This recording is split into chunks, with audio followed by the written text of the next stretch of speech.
So you've probably seen the headlines, right? US and UK forces are on the move in the Middle East, and tensions with Iran are just about at a boiling point. It's a really complex, fast-moving situation, and there's a lot at stake. So to figure out what's really going on, we need to pull back and look at the entire strategic chessboard. Let's dive. Here's how we're going to break this all down. First, we'll set the stage and look at the current standoff. Then, we're going to go inside the American nerve center in the region, Al Udeid, to see how it all works. After that, we'll check out the high-tech shield that's supposed to protect it, explore the powerful strike options the US has, and finally, we'll look at how other big players like Russia and China are changing the entire game. Okay, so first up, let's just get a handle on the standoff itself. Before we get into all the military hardware and strategy, it's absolutely crucial to understand who's on the board and what's really at stake in this whole thing. And really, it all boils down to one huge question. What does the US actually have on the ground over there right now? And if things really kick off, what would a US response even look like? To answer that, we have to talk about one specific place, Al Udeid Air Base in Qatar.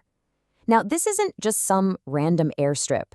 You have to think of it as the brain, the absolute nerve center for the entire American military machine in the Middle East. And the scale of this place is just immense. We are talking about more than 10,000 American personnel stationed there. Seriously, it's less of a base and more of a small, heavily fortified city, built for one single purpose, to project American power across that whole part of the world. So, what do all those people do? Well, it's the forward headquarters for Central Command. That's the top-level command for everything from Egypt to Afghanistan. It's the central hub for pretty much every air mission. It's the eyes and ears for all surveillance, and it's the brain coordinating the battlefield in real time. Bottom line, if a major U.S. military operation is happening in the region, it is being run from here. And make no mistake, being this important makes you a massive target. The base has actually been hit by Iranian missiles before. But here's the thing. That last time, there was some warning. The threat today has evolved. It's become way more sophisticated and, frankly, a lot more unpredictable. So if you have this incredibly vital asset just sitting there, the obvious question is, how on earth do you protect it? Well, that brings us to America's layered shield. It's a multi-tiered defense system designed to stop an attack dead in its tracks. Think of it like a 1-2 punch. First up, you have the Patriot system. That's for intercepting threats flying lower down, like cruise missiles and drones, inside the atmosphere. Then, for the really big, fast stuff, ballistic missiles that go way up into space, there's the THAAD system. It goes up and meets them outside the atmosphere. The idea is to create this protective bubble, but as we've seen time and again, no shield is ever 100% perfect. But there's a potential game changer that could just zip right past that shield: hypersonic missiles. And Iran claims they have them. Now, what makes these things so scary isn't just that they're insanely fast. We're talking over 5 times the speed of sound. The real problem is that they can maneuver. They can jink and weave mid-flight. See, our defense systems work by predicting a missile's flight path. But how do you predict that if it can change course on a dime? It makes them an absolute nightmare to try and intercept. And let's be really clear here, if these missiles are real and they're operational, they represent a serious, fundamental challenge to that entire defensive system we just talked about. And you can bet the threat has the full and undivided attention of U.S. military planners. Okay, so that's the defense. Now let's flip the script. What happens if Washington decides it's time to go on the offense? What are the strike options on the table? Well, any U.S. action would almost certainly have one primary goal right out of the gate: take away Iran's ability to fire back.